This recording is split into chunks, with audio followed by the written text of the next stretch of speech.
Salam Bapak Ibu Saudara-saudari yang dikasihi Yesus dan yang saya kasihi. Berjumpa kembali dengan saya, Pendeta Risuli Lubis. Sebelum kita melihat tayangan video ini, jangan lupa ya, subscribe, like, comment, and share. Bagikan video ini ke sebanyak orang menjadi berkat. Anda sudah mendukung pelayanan, bahkan Anda sudah melayani Tuhan ketika Anda membagikan video ini. Saksikan video ini. Bapak Ibu Saudara-saudari yang dikasihi Yesus Kristus, kita sudah tiba di tempat saudara kita Pendeta Effendi Usman yang dulunya ngefansnya Yawaloni, ya. Kita jemput dia baru datang dari Semarang kemarin. Nah, sekarang kita sudah berada di sini, kita akan bertemu langsung dengan orangnya, oke? Kita akan turun sebentar lagi. Oke.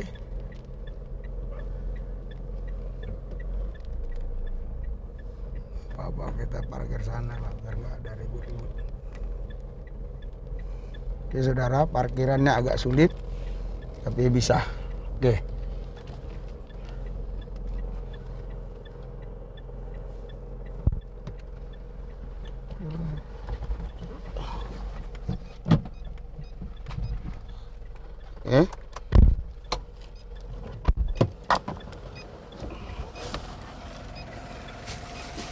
Salam saudara, Bapak Ibu sekalian. Kita sudah tiba. Kita akan berjumpa.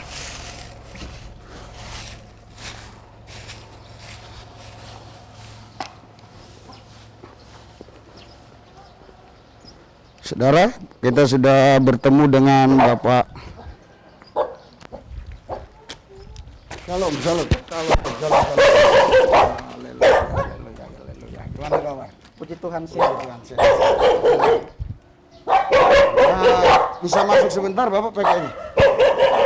Bapak pakai ini, taruh di sini aja.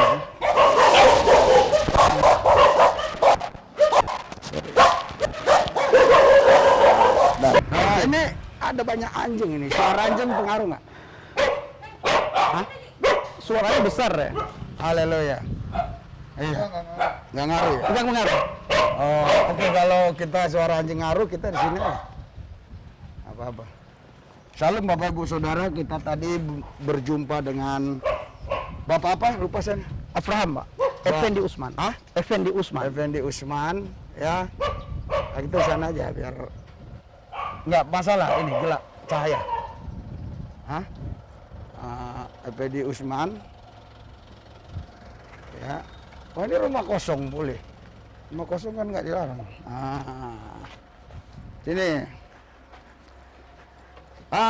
Tadi saudara sebenarnya nginap Bapak ini bukan di rumah ini, tapi anjingnya banyak sekali saudara. Haleluya. Jadi saya bicara-bicara sebentar, nanti baru kita akan berlanjut kemana untuk misi Kristus. Bapak sudah berapa lama di sini? Ini sudah 3 hari Pak di sini. Oh, 3 hari ya? 3 hari di sini ya. Jadi ceritanya saya dengar Pak Effendi Usman ini dulunya bukan percaya Yesus. Coba cerita bagaimana Bapak bisa percaya Yesus. Bahkan saya mau tanya, Bapak cerita dulu bagaimana percaya Yesus dan dari suku apa? Coba cerita coba. Baik, Bapak Ibu dikasih Tuhan. Sebelum saya perkenalkan diri, sebagaimana kebiasaan saya, Pak. Ya. Saya selalu pakai aki kemana-mana. Haleluya. Kalau bagi orang pada umumnya, aki itu hanya untuk mempermanis jari. Ya. Tapi bagi saya, aki itu aku kabarkan Injil keselamatan. Injil Kristus. Saya berasal dari Aceh, Pak. Ya. Orang dunia mengartikan Aceh, Arab, Cina, Eropa, Hindia. Mungkin kalau Bapak Ibu, termasuk Bapak Gembala, Ya. kalau melihat kulit saya hitam, kemungkinan ada sedikit keturunan Hindia, Pak. Ya. Tapi kalau saya pribadi mengartikan Aceh, Pak, aku cinta Elohim Hamasiyah. Haleluya. Aceh bagi Kristus. Ya. Awal permulaan saya terhadap kekristenan itu, Pak, itu dimulai dari tahun 2014. Ya. Nah, waktu itu saya punya usaha di Aceh, sapu lidi. Sapu lidi, Pak. Dan kebetulan waktu itu juga saya sangat senang dengan film sinetron Tukang Bubur Naik Haji yang ada di RCTI itu, Pak. Nah, setiap malam saya nonton film sinetron Tukang Bubur Naik Haji. Sehingga membuat saya menjadi penonton bagi saya. Saya bilang dalam hati, kalau dia tukang bubur bisa naik haji, saya juga tukang sapu bisa naik haji. Kalau Allah izinkan, kenapa tidak? Nah, jadi iseng-iseng masih tahun 2014 saya buat status di Facebook. Saya tulis, insya Allah pada tahun 2017 tukang sapu naik haji. Banyak yang komentar amin segala macam bla bla bla bla. Tidak ada satupun komentar yang melemahkan dan melemahkan saya, Pak. Semuanya komentar bisa menguatkan saya dan bisa membangkitkan gairah saya dalam bekerja. Sehingga ada sekali waktu saya melihat komentar Ibu Sofi Silalahi, Pak, orang Medan. Beliau komentar begini, apa kamu bilang naik haji? Jangan-jangan tahun 2017 kamu ke Israel. Mendengar Israel, Pak, bagi kami orang Islam, orang Aceh itu sangat tidak enak. Kalau kami dengar sini aja. Israel, sangat tidak enak. Itu membuat mulut telinga kami itu pusing ya. Sakit itu kalau mendengar nama Israel. Tapi ketika Ibu Sofi itu mengatakan, apa kamu bilang naik haji jangan-jangan ke Israel tahun 2017, detik itu juga, Pak, saya caci maki dia. Saya hina Ibu Sofi. Saya segala nama binatang sudah keluar. Lalu saya hina Kristen, saya hina Yesus. Padahal nggak ada sangkut pautnya dengan Kristen. Beliau hanya bilang kamu akan ke Israel tahun 2017. Lalu ibu itu tidak membalas hinaan saya, tidak membalas cacian saya, tidak membalas makian saya. Ibu ini memasukkan akun Facebook saya, Pak, ke grup Islam Bertanya, Kristen Menjawab. Kristen Bertanya, Islam Menjawab. Nah, di grup tersebut setiap waktu itu terjadi perdebatan. Dari kalangan Islam mencaci maki orang Kristen, dari kalangan Kristen pun membalas cacian umat Islam. Saling mencaci maki. Orang Kristen mencaci maki orang Islam mencaci maki orang Kristen. Ketika dilontarkan satu ayat Alkitab, itu bukan dijawab, malah cercaan yang dapat. Begitu juga ketika saya orang Islam melontarkan hadis dan Al-Quran, itu juga dapat cacian dari orang Kristen. Nah, hingga sekali waktu, Pak, saya menemukan berhadapan dengan satu orang. Bapak ini bisa dibilang orang tua, Pak, sudah tua beliau. Beliau setiap cacian dan makian saya di grup Islam Bertanya, Kristen Menjawab, itu selalu beliau balas dengan kata-kata yang lemah lembut. Sopan sekali, santun sekali. Gara-gara kelemah lembutan Bapak itu membuat hati saya tergugah, Pak. Apa sih yang dipelajari oleh Bapak ini? Saya tidak mengatakan apa yang dipelajari oleh orang Kristen, karena orang Kristen sama dengan saya, Pak. Cacian, makian, hinaan. Tapi Bapak ini selalu membalas dengan kata-kata yang lemah lembut. Hingga sekali waktu Bapak ini balas komentar saya begini. Mas Pendi, Anda mengatakan dari kemarin saya mengikuti tulisan Anda di grup ini, Anda selalu membawa nama pesantren. Anda katakan mantan santri. Oh, Bapak mantan pesantren? Mantan pesantren, Pak. Pesantren mana, Pak? Luxmawi, Pak. Luxmawi. Daya Ulumuddin. Berapa tahun Bapak di pesantren? 6 tahun. 6 tahun. Sampai tamat dari 1 SMP sampai kelas 3 SMA. Nah, saya mondok di situ, Pak. Kita tinggal di asrama, nggak boleh pulang. Pulang kalau libur. Berarti Bapak ini kalau baca Al-Quran itu mulai dari huruf tajwidnya, apanya semua oke lah. Alhamdulillah, Pak. Kita tidak bisa lupa itu, karena itu sejak kecil, bukan sejak kecil ya, dari kandungan kita sudah mendengarkan kalimah itu.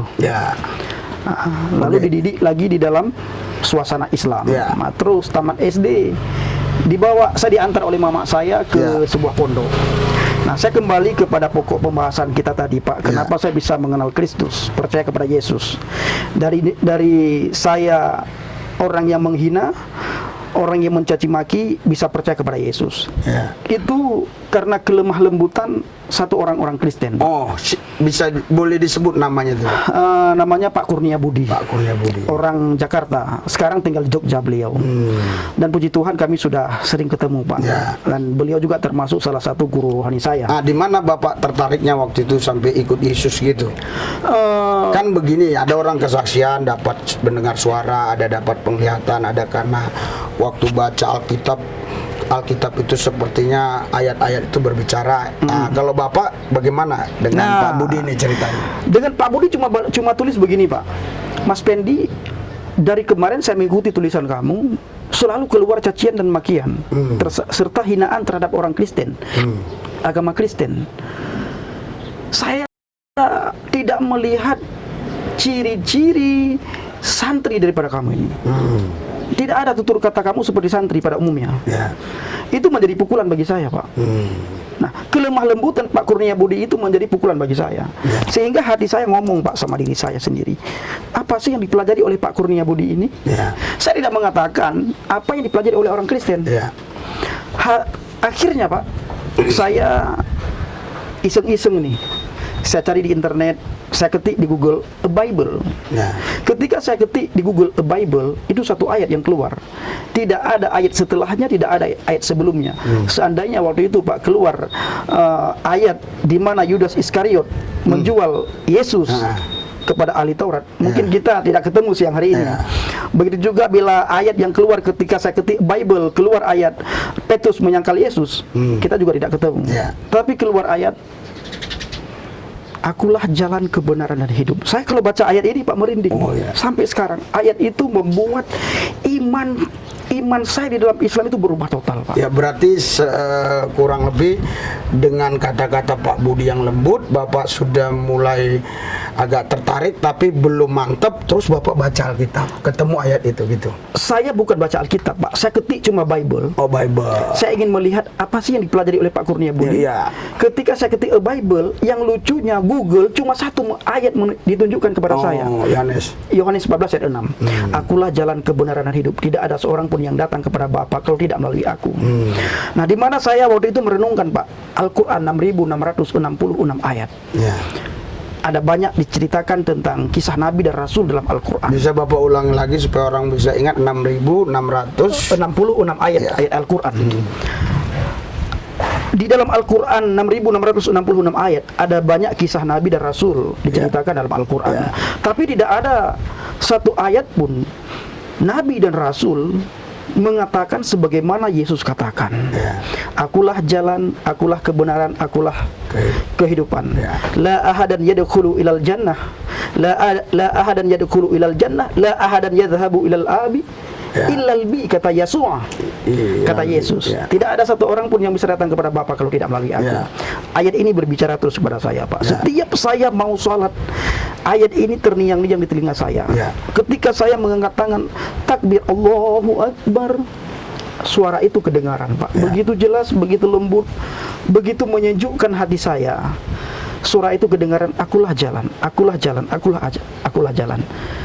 Jadi Tuhan berbicara kepada saya yang pertama sekali melalui sikap kelemah lembutan Pak Kurnia Budi, yang kedua melalui Yohanes 14 ayat 6.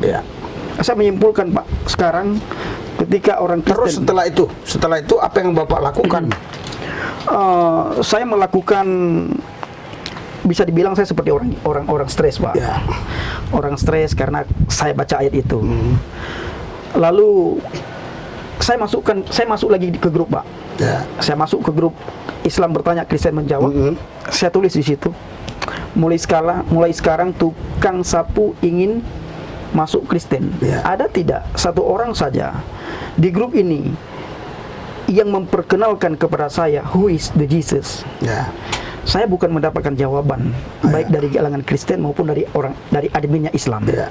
Saya dikeluarkan oleh admin dari grup tersebut, Pak. Jawaban tidak saya dapatkan.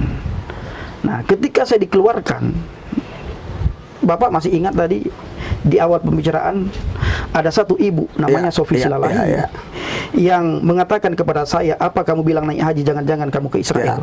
Saya cari lagi ibu ini di Facebook. Ketika saya cari ibu ini di Facebook, saya terus kontak beliau lewat Messenger, Pak. Sehingga saya minta nomor HP, beliau kasih nomor HP. Habis itu kami sering teleponan. Sekali waktu sampai ibu Sofi ini memperkenalkan saya kepada suaminya. Suaminya orang Nias. Nah, singkat cerita, kami sudah seperti keluarga, sudah seperti sahabat saudara, Pak. Sekali waktu saya bilang begini sama ibu Sofi, Mbak, saya bilang, tahu nggak apa maksud dan tujuan saya berteman dengan Mbak? Dia bilang nggak tahu. Terus saya bilang, Mbak, tolong perkenalkan kepada saya siapa itu Yesus. Ya. Saya bukan mendapatkan jawaban yang enak sebagaimana saya cari, Pak. Justru Ibu Sofi ini mengunfriend saya. Ya. Bahkan tidak cukup di situ, saya diblokir di Facebook. Ya. Tapi karena sudah dapat nomor HP, ya, saya terus kontak. Ketika saya terus kontak, sekali waktu malam, lupa saya malam apa, suaminya yang nggak telepon. Suaminya bilang ke saya, kenapa kamu telepon istri saya tiap malam? Saya bilang, ini saya Pendi. Terus suaminya jawab, saya tahu kamu Pendi. Lalu kenapa kamu telepon istri saya tiap malam? Saya bilang, kalau abang tahu saya Pendi, tidak mungkin abang bertanya seperti itu. Karena abang pasti sudah tahu tujuan saya telepon istri abang. Ya. Nah, lalu yang sangat lucu begini, Pak, sangat menarik bagi saya ya. Waktu itu tidak bisa saya lupakan. Nah, suami Ibu Sofi ini bilang kepada saya, benarkah kamu ingin masuk Kristen dan percaya kepada Yesus? Saya bilang, sangat benar, Pak. Yakin kamu? Sangat yakin. Beliau bilang begini, kalau begitu Pendi, tolonglah, janganlah melalui kami kamu masuk Kristen. Saya tidak yakin kamu masuk Kristen. Yang pertama, orang Aceh, kami tahu orang Aceh. Tidak gampang orang Aceh itu masuk Kristen. Apalagi saya tidak menginjili kamu, tidak pernah menginjili kamu. Nah, tolong kamu carilah orang lain. Lalu saya bilang, Pak, begini, Bang, saya bilang, abang dan kakak Mbak Sofi Silalahi, saya bilang, kalau tidak memperkenalkan kepada saya siapa itu Yesus Kristus, bila mana malam ini saya meninggal dunia, dosa kesalahan saya Anda yang tanggung, kalian berdua yang tanggung. Pada waktu itu Pak, saya tidak tahu apa-apa, asal ngomong aja. Lalu suami istri ini kemungkinan merenungkan, Pak, atau bagaimana, sehingga beliau bilang kepada saya, ini menarik sekali bagi saya sampai sekarang tidak pernah lupakan, Pak. Beliau bilang, Pendi, sanggupkah kamu makan daging babi? Ini pertanyaan pertama, Pak. Kemungkinan beliau ingin melihat kesungguhan saya untuk percaya kepada Yesus, karena bagi kami daging babi itu kan haram. Nah, lalu saya bilang, untuk saya mendapatkan Yesus, pengetahuan tentang Yesus, saya rela makan apapun, kecuali tidak dikasih duri dan besi. Saya bilang, ya sudah, kapan kamu ke Medan? Saya bilang, besok pagi saya ke Medan. Akhirnya singkat cerita saya ke Medan, Pak. Nah, terus setelah ketemu ibu itu, tinggal di rumah ibu itu? Saya tinggal di rumah ibu itu. Berapa lama, Pak? 3 hari 3 malam, Pak. 3 hari 3 malam? 3 hari 3 malam, di perumahan Setiabudi.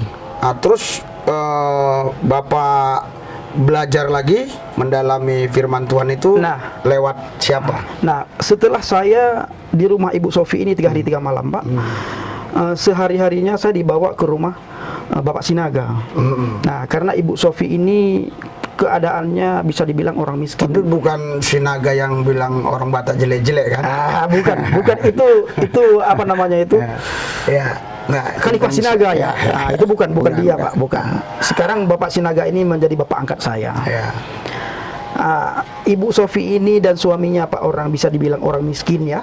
Saya melihat sendiri keadaan rumahnya segala macam. Saya dibawalah ke rumah Pak Sinaga. Nah, oleh Pak Sinaga, oleh istrinya Pak Sinaga, dipanggillah seorang pendeta karismatik, Pak. Nah, oleh pendeta saya didoakan. Datang pendeta ke rumah Bapak Sinaga, saya didoakan. Ketika didoakan, saya merasakan damai. Bisa disebut nama pendeta ya, Pak? Siapa tahu ada orang yang kenal nanti. Pak Ismianto. Pak Ismianto ya. Beliau di Medan, salah satu gereja di Medan. Begitu menyejukkan, bahkan saya bisa tidak tahu apa yang merasuki saya, Pak. Saya menangis segala macam, tetapi pikiran saya tidak hilang, Pak. Apa namanya, ingatan saya tidak hilang. Nah, lalu ketika saya menangis terisak-isak, Pak Ismianto, dia peluk saya, dia bilang, kamu sudah berada di dalam Yesus, imani terus Yesus. Setelah itu, Pak, selesai doa saya dengan menangis terbata-bata, saya minta kepada Yesus 2 hal, Pak. Waktu itu doa saya begini, Tuhan, kalau engkau sekarang sudah mengambil saya dari orang yang tidak percaya, dari orang yang benci menjadi orang percaya, saya minta 2 hal, Tuhan. Jadikan saya sebagai penginjil dan jadikan saya sebagai pengkhotbah. Tapi setelah saya percaya kepada Yesus, Pak, arah saya kepada penginjilan. Penginjilan. Sekarang Bapak penginjilan sudah kurang lebih kemana aja? Misalnya nggak usah disebut semua lah. Misalnya Rote, Talaut, Miangas, apa lagi? Itu istilahnya. Kalau istilah Jokowi, Miangas, Rote, Talaut, Miangas. Penginjilan saya Papua sana apa namanya? Papua Nugini? Bukan. Satu lagi yang kalau si Jokowi ngomong Rote, Talaut. Dulu kita bukan sebutan gitu, dulu Rote, Talaut, ya kan. Sekarang kan Miangas. Ya. Apa itu? Rote. Saya Indonesia bagian timur belum, Pak. Belum. Ya. Tapi akhir-akhir ini banyak yang panggil, saya lihat. Ya. Penginjilan saya pertama sekali ke Pulau Mentawai, Pak. Mentawai. Tahun 2017. Ya. Setelah Mentawai, saya sudah ke Batam. Ya. Saya juga sudah ke Kalbar, Kalimantan Barat, Pak. Saya juga sudah ke Bangka Belitung. Ya. Kemarin saya ke Nias, Pak. Ya. Di Nias, Teluk Dalam, Pulau Telo, Pulau Tebol,